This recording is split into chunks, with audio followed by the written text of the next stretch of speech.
ó, o presidente Bolsonaro autorizou o uso das Forças Armadas nas eleições desse ano. O decreto foi assinado e publicado hoje no Diário Oficial da União. E esse Diário Oficial diz que os militares podem atuar no pleito para garantia da votação e também da apuração em outubro. Além do presidente Bolsonaro, também assinou esse documento os ministros da Defesa, general Paulo Sérgio Nogueira, e também do Gabinete de Segurança Institucional, GSI, da Presidência da República, o general Augusto Heleno. Emerson Celestino, essa medida ela é natural, usual. A gente já sabe que os militares sempre participaram desse contexto de eleições. No entanto, nesse ano tem alguns ingredientes, digamos assim, diferentes. Muita gente fala por aí que as Forças Armadas embarcaram na tese, entre aspas aqui, do presidente Bolsonaro sobre fraudes aí no sistema eleitoral. E aí, o que é de verdade que tem nessa história toda? Afinal de contas, o que é que os militares vão fazer na eleição de 2022? Segundo a perspectiva do TSE e segundo a perspectiva do presidente Bolsonaro, são perspectivas diferentes da participação do Exército? Olha, achar que as Forças Armadas não têm vida própria, né, depende do presidente, é chover no molhado, né? Primeiro que o Código Eleitoral de 15 de julho de 1965, né, já dá essas atribuições para o presidente. Mas o que me causa espanto aqui é no segundo artigo, né? Porque o período do emprego das Forças Armadas serão definidos conforme os termos de requisição do Tribunal Superior Eleitoral. E todos nós sabemos que quem vai comandar a eleição é o ministro Moraes. Só que tem um detalhe, o suplente do Moraes será o José Levi, que foi advogado da União, né? Já participou do governo Bolsonaro. Então, assim, está bem casado isso? Pode ser que esteja, né?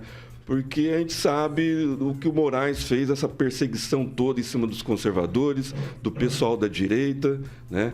O presidente está usando todas as forças que ele tem, que ele possui, né, dentro da liberdade, dentro da democracia. Em nenhum momento ele extrapolou o limite, né, de que cabe a ele, inclusive nesse decreto, né, de 1965 do Código Eleitoral. Ô Emerson, mas assim, quando eu olho daqui de baixo, digamos assim, como mero mortal, eu olho lá o Alexandre de Moraes. Inclusive o Levi estava junto. Foi lá levar o convite para posse.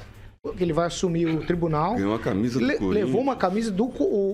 ganhou, né? Ele ganhou uma camisa do Corinthians, do presidente Bolsonaro. Aí você fala, será que já não está tudo certo? Porque o Levi está costurando esse meio campo aí, não está não?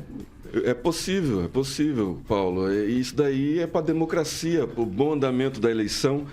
Então, vamos lembrar que o ministro Barroso, lá atrás, né, desdenhando das Forças Armadas, porque ele seria incapaz de saber que as Forças Armadas tinham essa tecnologia toda, né, ele achava que era um bando de milico. Né, então, as Forças Armadas, quando entrou, né, no sistema eleitoral brasileiro e viu lá mais de 200 questionamentos e entregou isso para o TSE, e não foi respondido até agora. Então, as Forças Armadas já sabem do que se trata, né? Então, acho que essa junção de forças, né, para o bom andamento do pleito eleitoral de 2 de outubro parece que caminha à paz, né? E aí, agora, a esquerda, será que vai deixar? Né? Vamos ver os próximos capítulos dos partidos, porque o PDT já entrou com o agravo que nem o Novo fez, tentando derrubar o pacote de transferência de renda. Então, assim, daqui até as eleições vai ter um monte de impugnação de candidatura, principalmente do presidente Bolsonaro.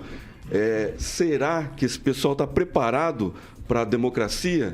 Né? Assinar cartinha é fácil. Agora está preparado para o pleito, para a democracia, para a ordem e progresso?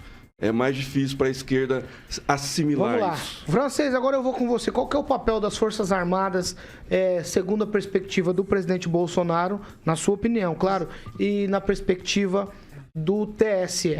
Zelar pela normalidade do país. Em 2014 foram utilizados 30 mil militares, em 2018 28 mil militares em 598 municípios do Brasil.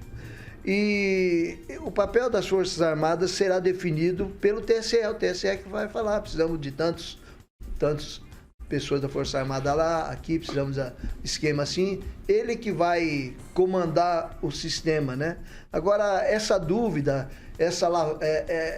esse ingrediente a mais da lavagem cerebral que procura se impingir na população contra as Forças Armadas, isso aí é um fator eleitoreiro, desacreditar o governo, desacreditar as Forças Armadas, porque o nosso presidente é um capitão reformado que defendia as Forças Armadas num período em que batia justamente com o outro lado, que hoje é oposição. Mas tudo parece estar muito bem, porque o presidente, inclusive, recebeu lá o ministro que foi convidá-lo para a sua posse no TSE e deu-lhe uma camisa, que deve ter dado urticária nele ao pegar uma camisa do Corinthians e dar para o ministro. Quem é corintiano? O ministro Moraes. Mas urticária no presidente. O presidente é palmeirense. Posso terminar o assunto? O presidente já vestiu a camisa do Corinthians. Não. Ele já vestiu do Flamengo, do Botafogo. É porque você é corintiano. Vai. É o francês. A palavra é sua, francês. Tô te garantindo. O presidente é palmeirense. Sim. Deve ter dado urticária nele, pegar a camisa do Corinthians. Pra dar pro sujeito lá, Você pega a camisa nosso ministro do Palmeiras?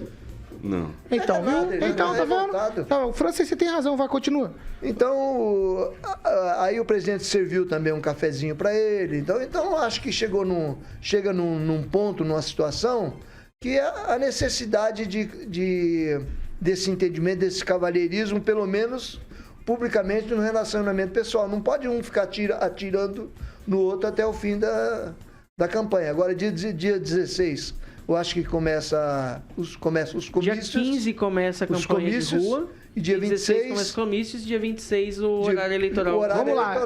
E aí que nós vamos ver realmente como é que vai transcorrer a coisa. Eu vou com o professor Itamar agora. O professor Itamar, é o seguinte, o Alexandre de Moraes e o presidente Bolsonaro chegaram a bom termo ou tem alguma coisa aqui ainda nessa história aqui de fraude no sistema eleitoral que ronda na cabeça dos militares e aí tem ainda algum distúrbio aqui? Ou o que o senhor acha disso?